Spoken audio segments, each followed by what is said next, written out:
pounded too much for his own good is already out there right now, Steve. Yep. Do you think they're making a mistake by continuing to throw him out there? Yeah, it's a tough decision as to when to play the young quarterback, and it depends on what kind of team you have. You know, are you a team that will have some success? I think the bigger mistake, Rich, would be if they didn't play him at all this year. That would be a big mistake because he's playing really for the future. Okay, let's face it, this is not a Super Bowl team. Sorry about that, Bear fans. This is not a Super Bowl team this year. But what is the exact right amount of time that he needs to play without getting discouraged or beat up, because he needs to gain some experience with knowledge of the system, knowledge of defenses, you know, the whole thing, rhythm up with those receivers. There's a lot of good that's coming to this. Well, Stacey made a great point. When I watch the film, what I see is a quarterback that doesn't process things quite fast enough and is holding the football too long.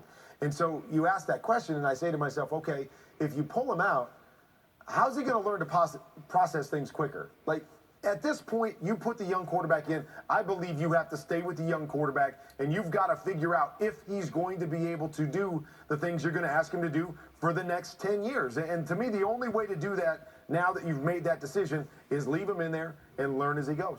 I don't know how you pull him without him pulling himself, you know, messing with his own confidence right now. It's just a tough thing. That's why I wanted them to wait until this thing was over and they were out of the playoffs, and then you wouldn't have had this pressure. It would have just been experience. But nobody listened, and now we're in this mess. Well, I think they listened. I think we heard Matt Nagy early kind of reference. I don't think Justin's ready. Well, Right. And then there was an injury, and that injury led to the Justin rookie. Fields did win 2 of his first 3. He's lost his last 2. The Niners have lost 4 in a row. Fascinating game in Chicago. As we just discussed,